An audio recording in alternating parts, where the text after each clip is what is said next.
Little House on the Prairie is a reminder of when things were simpler for us in our lives those 45 years ago.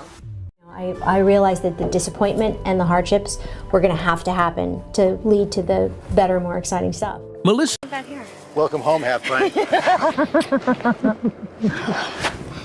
It's really amazing. Look at this.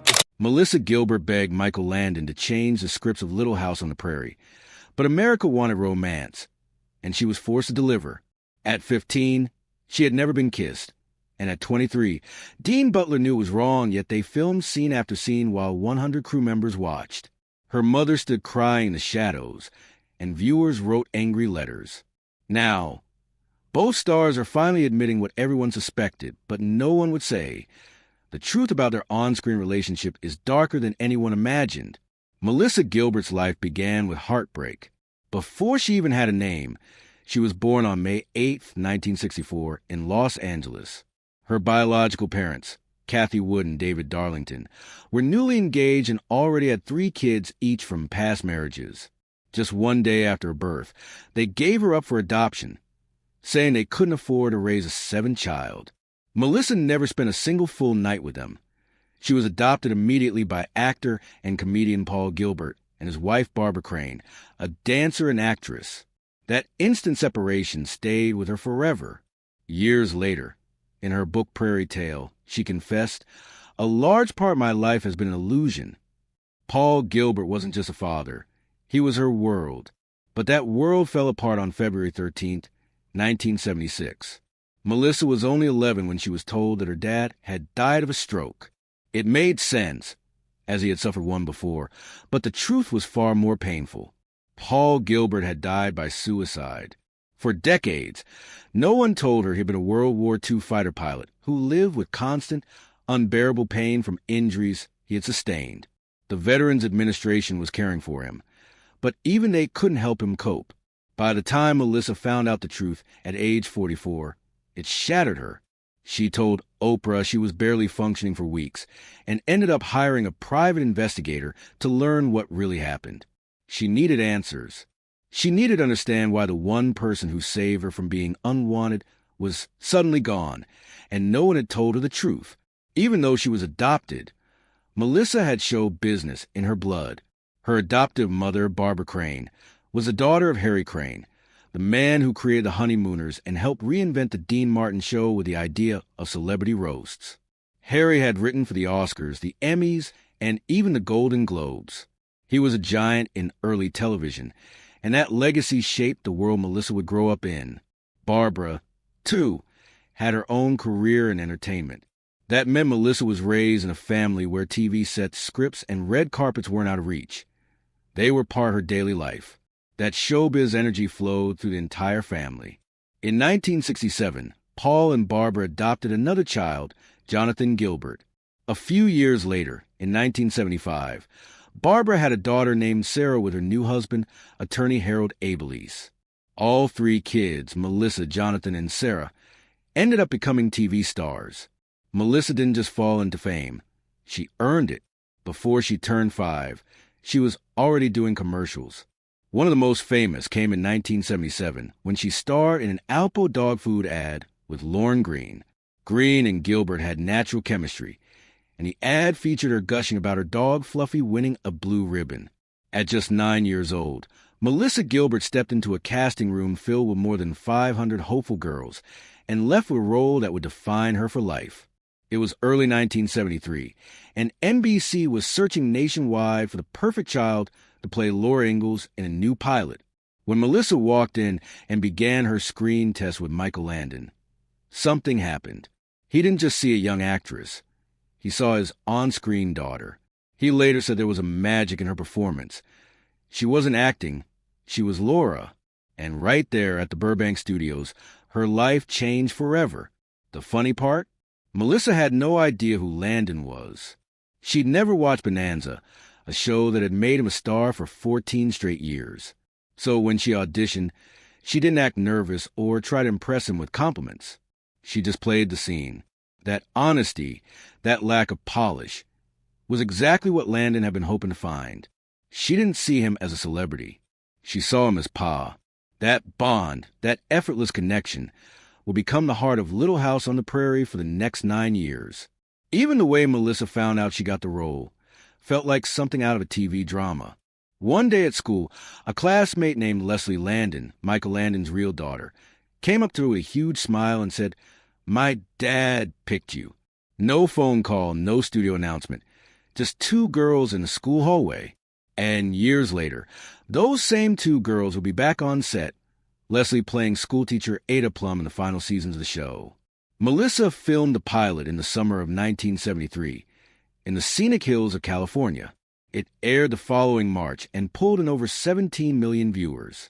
That was huge, but even after that success, she had to wait nearly a year to find out if the show will become a full series. For a kid, that kind of waiting feels like forever. But by June 1974, filming began again, and Little House on the Prairie was officially born. It would run until 1983, 9 full seasons of family hardship and frontier life. One moment sealed her fate. During her final audition, she had to act out a scene where Laura says goodbye to her dog. It was tough, real tears, real pain. Landon was watching closely, and by the end, he had tears in his eyes. She moved him, and not many adult actors could do that, let alone a child. It wasn't training, it wasn't technique, it was raw, emotional honesty. That day, he knew she wasn't just playing Laura Ingalls. She was her. From ages 10 to 19, Melissa wasn't just playing a character. She was growing up in front of an entire country. At its peak, the show drew more than 20 million viewers per episode every week. She was in America's living room. Millions watch her lose baby teeth, grow taller, go through puberty, all on camera. No child in history had ever been watched this closely for that long. It was more than just a show. It was a national event unfolding one episode at a time. While most kids were riding bikes or doing homework, Melissa was memorizing lines and getting camera ready at dawn. But school didn't stop. Instead of attending a traditional classroom, she learned right there on set. Tutors would jump in between takes, giving quick, focused lessons to meet state education laws. It wasn't easy, but it worked. She and the other child actors formed a tight-knit group, kids who lived in 2 worlds at once, student and star. Even with the heavy schedule, Melissa found time to take on roles that proved she wasn't just a one-show wonder. In 1979, she starred in The Miracle Worker at just 15, playing Helen Keller. It was intense and emotional, and it earned her an Emmy nomination. A year later, she played in Frank in another dramatic role. Again, another nomination. These weren't just cute kid roles. These were some of the hardest young characters in television, and she nailed them all while still filming Little House. But the wildest part of Melissa's story isn't the fame or the awards. It's how deeply she became Laura Ingalls. The character didn't just stay on the screen. Laura's values, struggles, and strength became part of who Melissa was. She said that Little House wasn't just a job. It was her childhood, her family, her entire world. By the time the show ended, there was no clear line between who she was and who she played. The character helped raise her. When Dean Butler was cast as Almanzo Wilder in Season 6 of Little House on the Prairie, he was 23 years old. Melissa Gilbert, who played Laura Ingalls, was just 15. That 8-year difference might not sound like much now, but back in 1979, it felt like a canyon. Dean even called it the Grand Canyon of age gaps. For a show that aired during Family Hour and prided itself on wholesome storytelling, this pairing raised eyebrows, not just among viewers, but within the cast itself. Melissa was still in high school, Dean was out of college, and yet they were expected to play sweethearts, romantic scenes, emotional closeness, and a first kiss, all on screen, all for millions to watch. That decision, made by the producers, created tension and discomfort that never really went away. Melissa didn't hide how she felt. When she first heard Dean was cast, her emotions exploded. She called it a perfect storm of disappointment, fear, anger, and nausea. She had imagined acting opposite someone close to her age, someone who understood what it meant to be a teenager.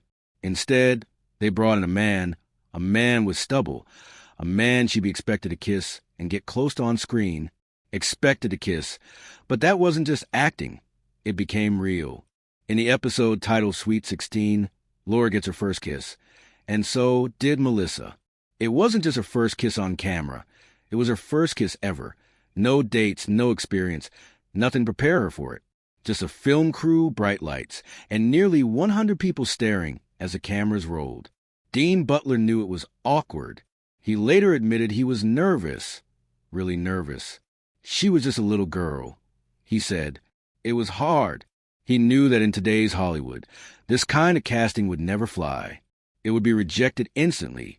But back then, it happened, and it became one of the most talked about moments in the show's history. What made it even harder was what happened off-screen. Melissa's mother, Barbara A. Blease, stood behind the cameras watching as her daughter leaned in for that kiss. Barbara broke down crying. This wasn't a proud moment. It was a painful one. Her little girl was growing up, not in private, but in front of the world on a set with a grown man for ratings. Dean remembered it clearly. He later wrote in his memoir Prairie Man that Barbara never liked the idea of him being cast. When the kiss happened, her disapproval turned to heartbreak. She couldn't bear seeing me kiss her daughter, he said. Melissa, meanwhile, was trying everything to avoid it. She begged Michael Landon, the show's creator, to change the scene. Can't it just be a hug? She'd ask, desperate to stay within her comfort zone. But the scripts kept coming, kiss after kiss, scene after scene, and every time she had to play the part, even when she felt sick, even when she had never felt love in real life, even when she was terrified. And viewers noticed. Some loved the romance. Others were horrified. One mother wrote to a newspaper demanding that the casting director be burned at the stake for pairing a teenage girl with a grown man. Dean Butler got letters, too. Some fans said watching those scenes made them feel uneasy, and they weren't wrong. A 1979 article predicted it would be the most difficult role of the season, not because of the lines, but because of the reality. Dean Butler may have the trickiest role of the 1979 to 80 TV season. It read, he has to convince viewers that it's okay for a grown man to fall in love with a pubescent girl. Despite the backlash, the episode was a massive hit. Sweet 16 topped the Nielsen ratings and was aired twice. In prime time that summer, it became iconic.